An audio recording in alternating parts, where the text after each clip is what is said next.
Awesome. All right. And does it look like I'm recording now? Yes. Yes. Okay, sounds good. All right, well, welcome, ladies. Thank you so much for your time today. I know it's been a challenging and demanding time, and you showing up today for this webinar really tells me that you're prioritizing your well-being, and that's very important. So my name is Elizabetta Jamo James. I'm a learning specialist for TIE. I also help on the statewide Family Engagement Center grant in the K through 12 pillar, working on family engagement in schools. And if you notice my different name or accent, it's because I'm from Italy, but I've lived here now for the past 12 years. My background is in social work, in mental health care, outpatient setting, as well as providing services under the Native American Education Program in a school district here in South Dakota, Landrew to be precise. So here, oh, sorry guys. Okay, so I will be sharing my slides at the end of the presentation, so you'll have my contact information if you need to contact me for any reason. Our learning objectives for today is to introduce you to mindfulness and some key concepts for you to understand how to implement it in your daily life, and share 10 ways for you to start practicing it, hopefully even after our webinar today. And also, I'm hoping that we can also create a safe, nurturing space so that we can feel safe enough to interact and learn from one another. Because mindfulness is a topic that sometimes makes people think that it's kind of some kumbaya kind of stuff, and also because there's some interaction in this webinar, I just thought to include some norms for our time today, which include being present and open to learn something new and from one another, participate without judgment, and respect what is going to be shared today. So why does mindfulness matter right now during the COVID-19 pandemic? Well, mindfulness matters even, at any point in our lives, but it becomes especially helpful during this time because the pandemic is really throwing us into trying to figure out a new normal. We are grieving also. We're grieving all sorts of different things, including just things like something as simple as our own kids' activities that have been taken away from us. And that's also our kids too are dealing with that loss. And that's just one example. We also have many feelings going on at this time, and those are just some examples that I've heard other people experiencing and that I have also been going through here and there the past couple of weeks. So mindfulness really can help us fill in our cup, and not just that, it enhances our life, but it also helps us bounce back in times like these. So I wanted to include this quote because, well, first, mindfulness is a self-care practice. And second of all, especially right now, we're all juggling so many new roles on top of what we were already doing before. Mindfulness becomes really important so that we can give our best to our responsibilities and try to find a new balance. So right now, if you don't mind, I would like you to either pop in and share a comment or put it in the chat box, and please share what you hope to gain by practicing mindfulness. Probably a little bit of balance. That would be mine. I agree with Carrie. Just a little balance. Maybe boundaries.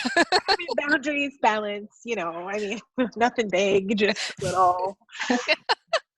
Yes, mindfulness will help with that. And I actually have a new perspective to share on balance, and I'll get to that. But definitely mindfulness helps a ton with boundaries as well. So what is mindfulness? Let's start by looking at what mindfulness is not.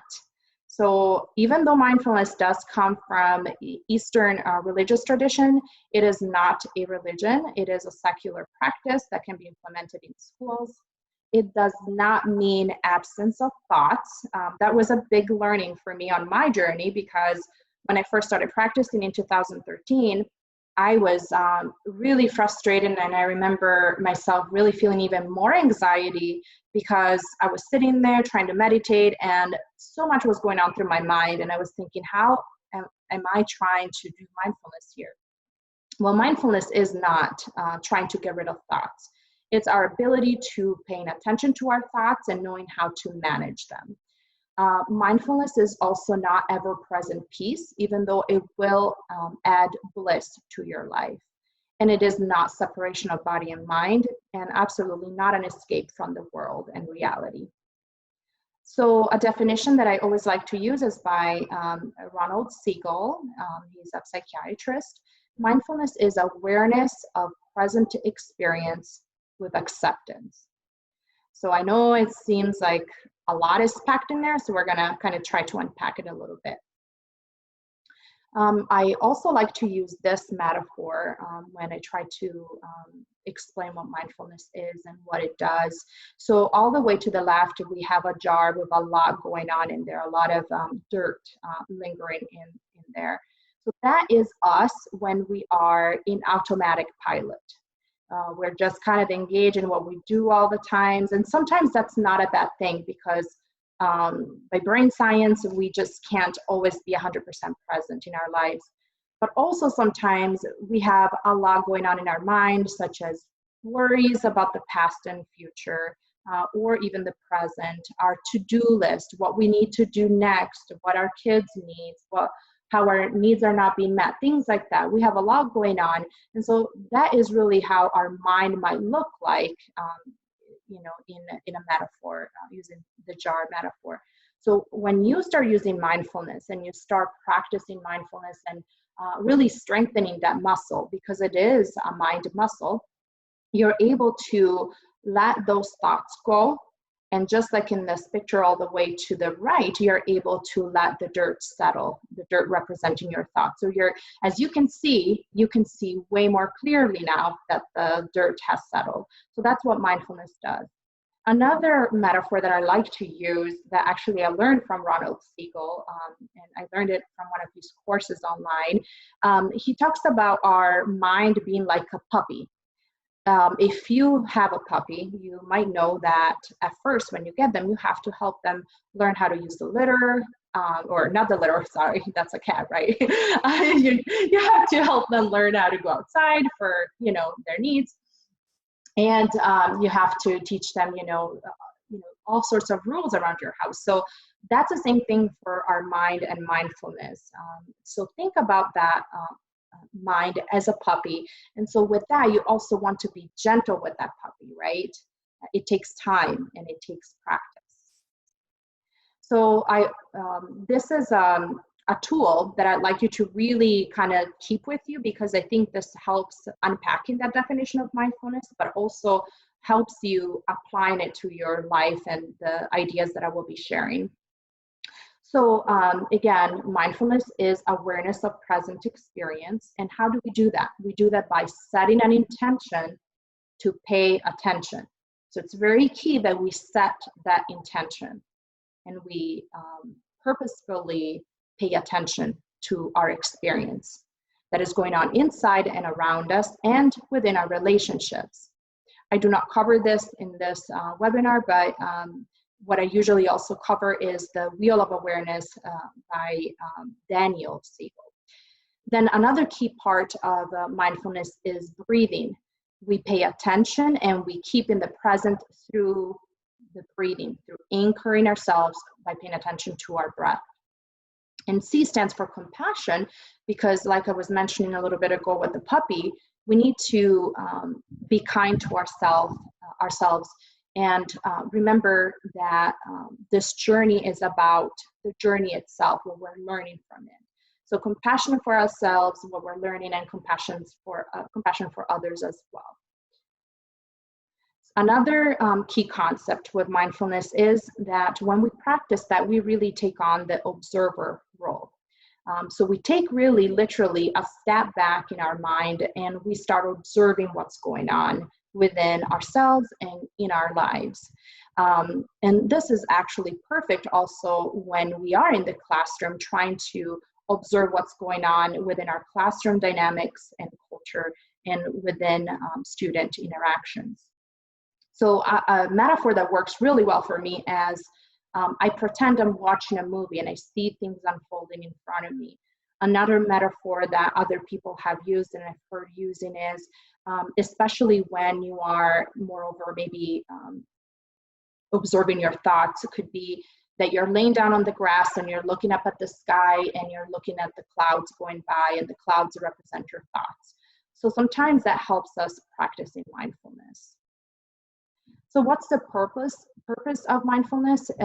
Really, especially linked to these times, is being able to reestablish ourselves, being able to learn how to check in with ourselves, because again, oftentimes we're in automatic and we just keep going until we just burn out. It also helps us regulating our emotions. And again, like I mentioned earlier, really understanding with clarity our thought processes and really in which our thought processes really create our reality and our experiences. I included the Maslow's hierarchy of needs because mindfulness really helps us through that checking in process, understanding what our needs are, bottom up, so that we can truly blossom and flourish and, grow more connected to our life's purpose. So I go back to the ABCs now, because this is kind of like the outcome of mindfulness that you can start experiencing as you practice mindfulness. You start experiencing acceptance for yourself and for others. You accept things as they are, which can just bring a lot of relief and a lot of peace with that.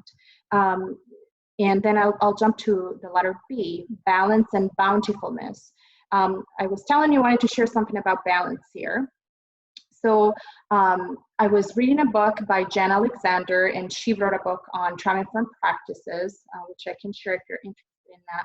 But in her book, she writes about how we always say we want balance, but we actually don't really want balance, because balance entails having an equal amount of two different things or multiple things. And we need to work the same amount of,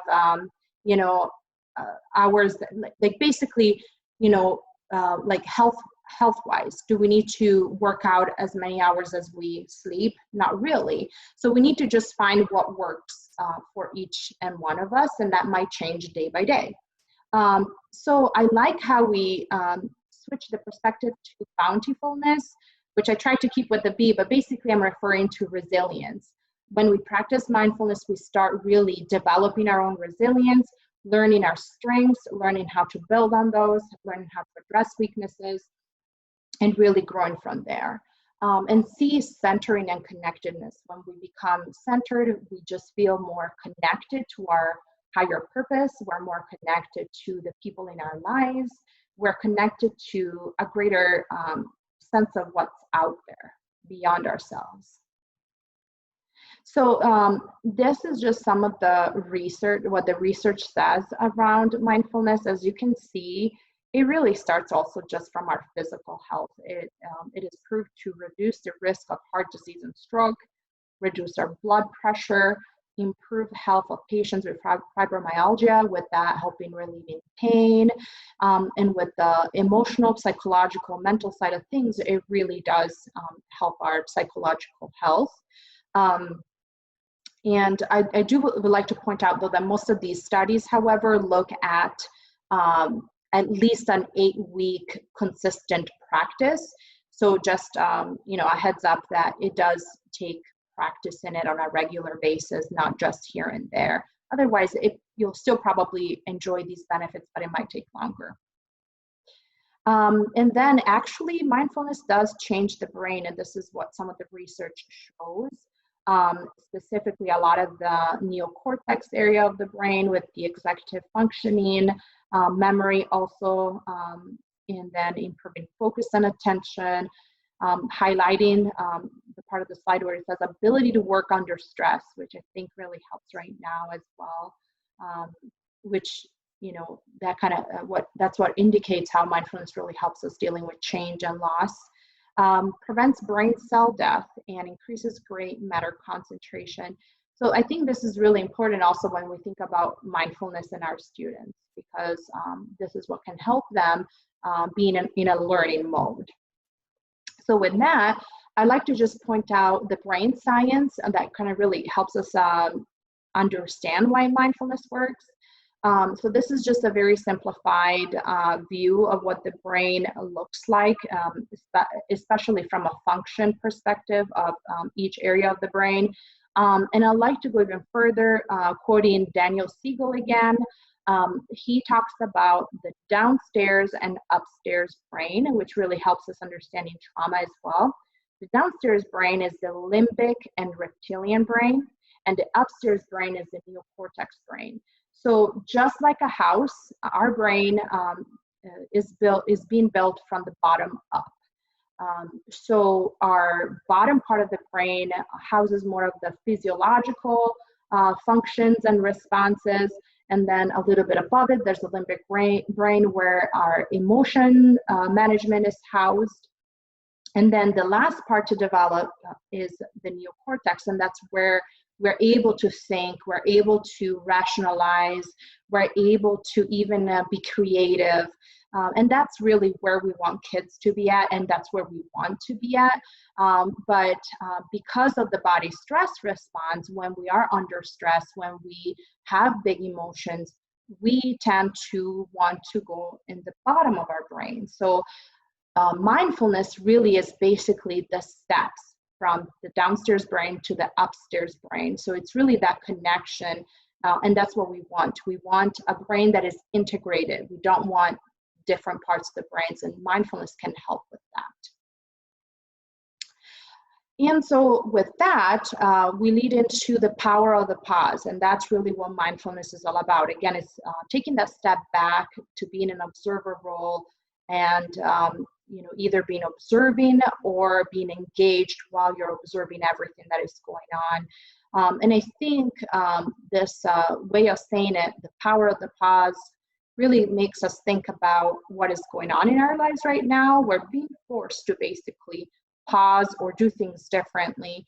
And really what we were talking about with the brain science of mindfulness, quoting Viktor Frankl, another psychologist of the past, he talked about the pause between the stimulus and response, and that's really where change can happen. That's where we can really grow. And so by taking a step back, pausing, taking a breath, we're able to choose our response. We're able to choose the next direction that we take in our lives. So that's really how we can transform our experiences. But first, we have to take that pause. So with that, before I go into the next section, I talked a lot. Are there any questions?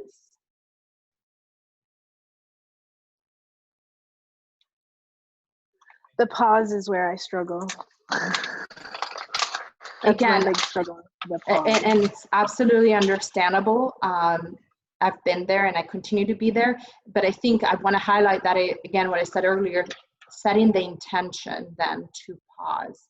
That's very important, and that's your starting point. Yeah. Thanks, Carrie, for your question. Sure. All right, moving on. Let's look at 10 ways to sneak mindfulness into the weekend, or really any day. Just FYI, these are not, this is not an inclusive list. There's many other ways, but this is just a starter list for you. So first of all, give yourself a hug. So really, with this, it's just very simple. So as you open your arms, inhale slowly, and exhale slowly. Cross your arms, tuck your chin in, hold yourself for a moment, and repeat that. So yeah, let's do that maybe a couple more times. So inhale slowly. Exhale slowly. Again, inhale slowly. Exhale, give yourself a hug. .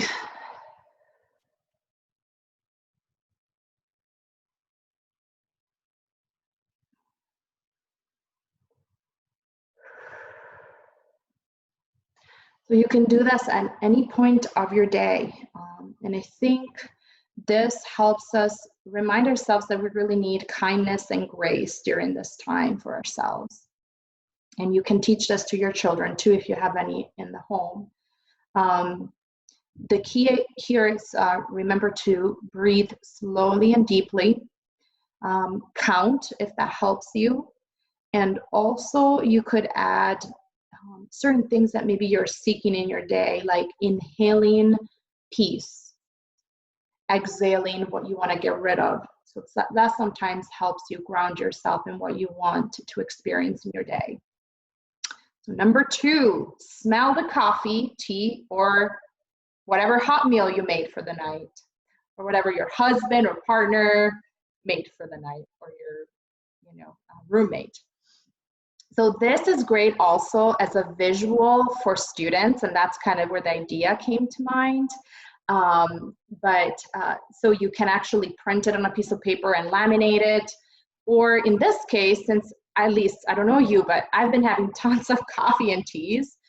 Actually, when you make it, you can take a moment to breathe, to pause, and inhale the goodness and blow on it. As you exhale, you're blowing on your drink.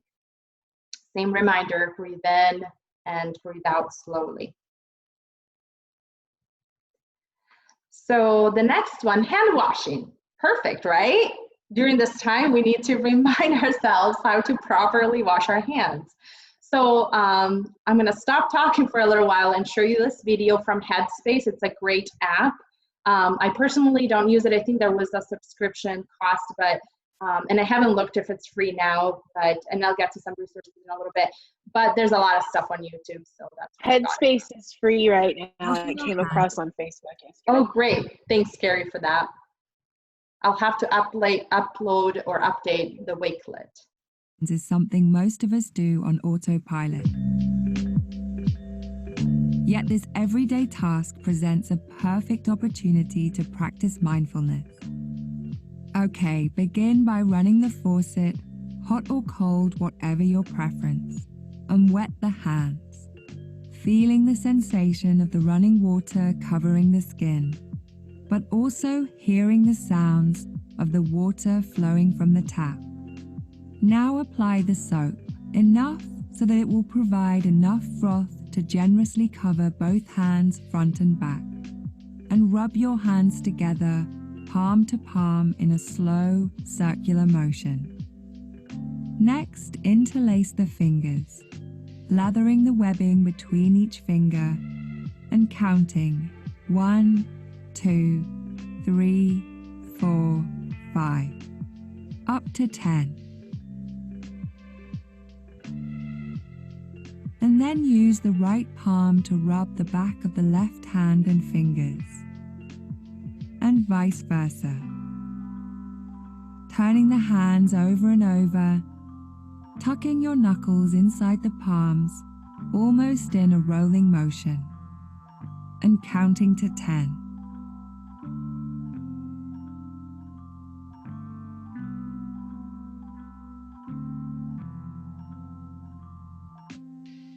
Okay, you're done. Now turn the tap back on, feeling the water and hearing the sounds once more as you rinse off the soap. Using a single towel, be it a cloth or paper, dry your hands, feeling the texture of the towel against the skin as you do so. Use that same towel to turn off the faucet, and remember, this is an exercise you can do each time you wash your hands. Simply rinse and repeat. All right. Washing our hands is something most of us do on. So with that, I also wanted to add how, as you wash your hands, really take a moment to acknowledge all that your hands do and honor that in your life.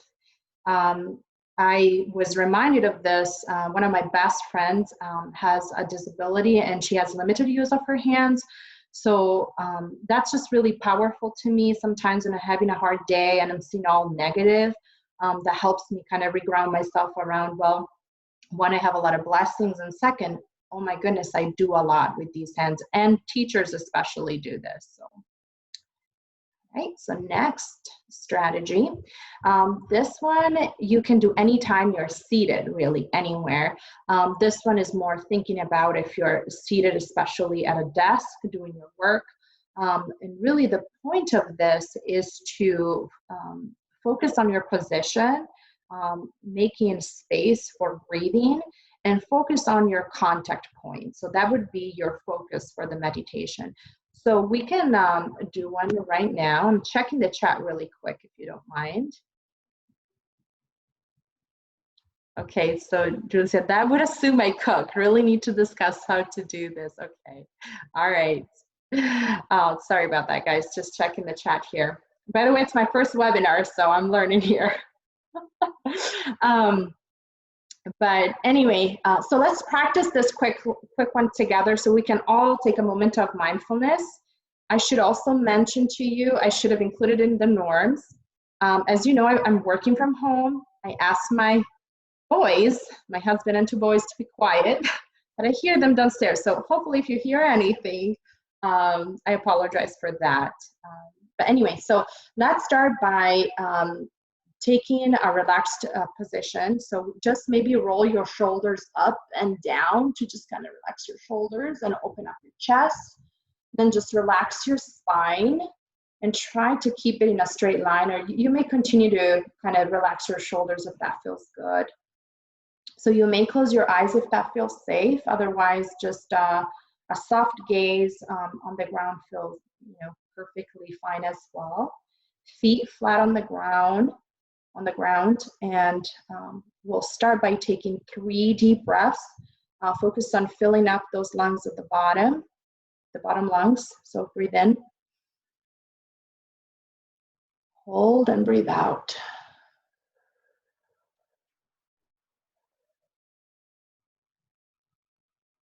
Two more breaths. Breathe in.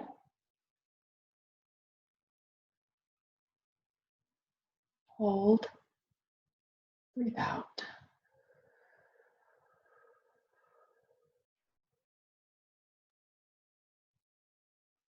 One more time. Breathe in. Hold. Breathe out.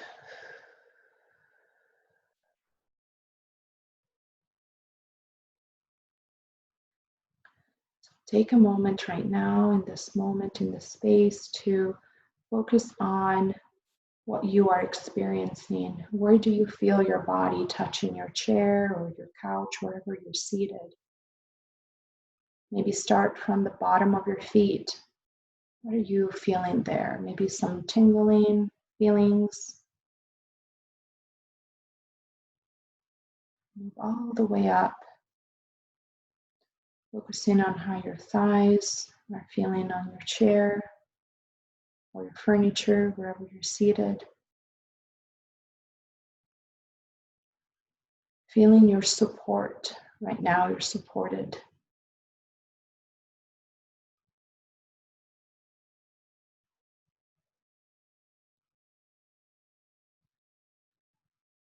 Whenever you're ready, join me back to the webinar. This was just a really brief one, but and you can absolutely keep it brief, especially when you're short on time, but really you just want to focus on what you are experiencing and noticing, thinking, or asking yourself, what am I noticing?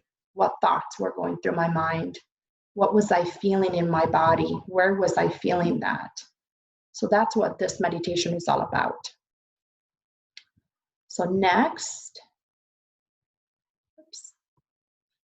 there you go, mindful listening. So this one you can do anytime with the people that live in your house. I hope you're not living alone during this time. But if you're like me, you have, sure, you're isolated maybe, but you have a lot of social interaction with your loved ones, your immediate family. So basically what this is about, and this is really a great opportunity to connect with others, is to give them your fullest attention, including your pets if you have pets. And you're just being genuinely curious to what they're communicating to you. Abstain from thinking to how you want to respond. And I think that was a big one for me when I first started practicing mindful listening. And really notice what you're picking up on. Even if it is a strong emotions, whether that is positive or negative.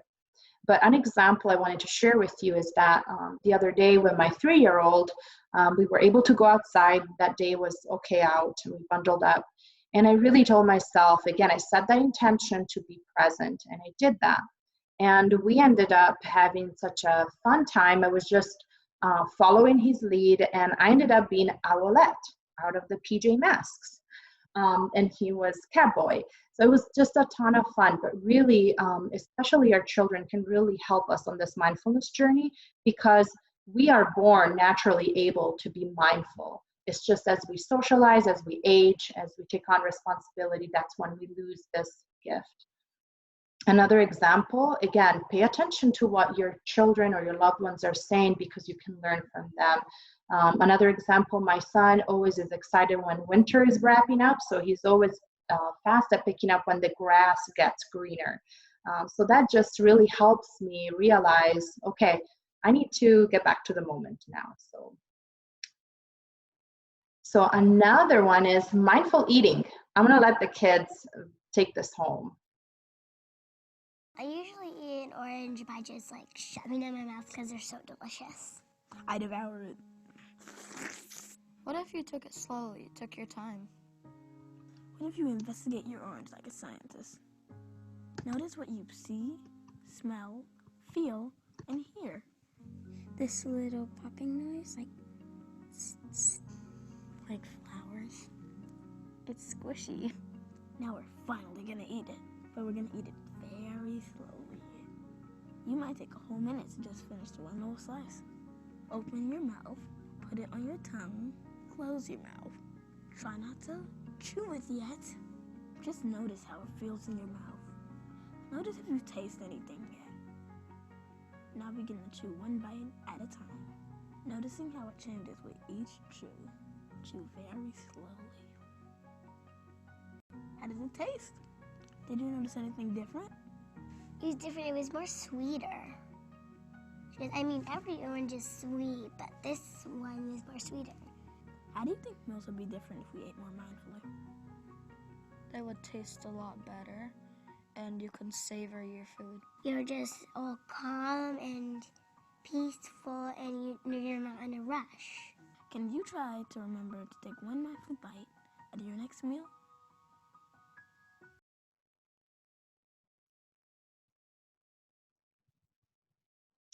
Well, hopefully you're in for trying some mindful eating this weekend, or even after this video for a snack. All right, so next, try a meditation. This is more of a formal way of practicing mindfulness. The first video, and like I said, I'll share my slides so you can have access to these links, but first one I created with help from our media specialists. The second one is a bunch of stuff that the Calm app created for free. So there's just a ton of different options for that. And there's a lot about around anxiety or worry. So I think that's really helpful during this time. Loving kindness, I really recommend, especially when we want to feel more connected to others, especially during this time. And then the stop one is very, very helpful. It's only 6 minutes, and that really can help us stop and manage our stress more effectively. Have kids. My kids are absolutely loving the sitting jumping like a frog from Fablefy. It's actually great because basically what happens, you start jumping like a frog, you take like 10 jumps, and then so your heart starts beating really fast, and then you have to sit down on a lily pad just like a frog. You have to find your special lily pad, and you have to work through breathing to calm down your body. So I think that's a great skill to teach our kids, but also for ourselves to really learn how to be in control of our emotions and our body functions. Go Noodle Flow from YouTube, just great resource. I recommend Melting maybe to start with that. That's progressive muscle relaxation. Gozan on YouTube also has great resources, and maybe you can start with a body scan. Start a gratitude jar. I forgot to show you mine. You don't have to make it fancy. I literally, one day I found this huge pickle jar and I cleaned it, and I just started putting in little notes of what I picked up on during the day, something I was grateful for. Our jar is called the Memorable Moment Jar, and we're trying to do one thing every day. So at the end of the year, we can really look back at every moment of our year. And we try to do this as a family. It doesn't always go that way, so please don't be hard on yourself if you start and it's only you at first. But I ended up decorating it at a later time. So again, you can start by putting it in a jar or a container, a box, and then it could be a craft activity with your kids if you have any where you can decorate it. And again, you can make it as a ritual, like you can do it in the morning, or you can do it like we try to do it at dinner time. Bedtime yoga, amazing. These pictures are from this article here. I really love all of these poses. They're really relaxing. I don't do this every night, but especially when I'm having a hard time relaxing, this really helps me. Yoga with Adrienne is very famous on YouTube, so try this quick 7-minute practice. And finally, try a bedtime story from the Calm app. Again, they have a ton of free resources right now, and these are very, very effective to fall asleep fast. So with that, do we have any questions? I will check the chat right now. I want to do all the things. Awesome. I know, Carrie. Are we done for the day now? I go do a webinar. Like I'm thinking, like maybe right before I'm gonna do a little like meditation right before, and but I could have fallen asleep when I was sitting up straight. Like I'm this so glad is to hear. really, these are very actionable, which is really nice because it makes it so much easier to use them. And I mean, some of them I could see being really fun to do with your kids or other family members. So cool. You know, I didn't share this, and I see, Carrie, you had a comment on the chat. They may not want to at first, but encourage them to try. And let me tell you, my 3-year-old, I'm still shocked. He actually is loving it, and and even my 11-year-old, they are both asking about that sitting and jumping frog one. Because they get to kind of jump around and get the energy out, be silly and goofy, and I'm doing the frog too with them.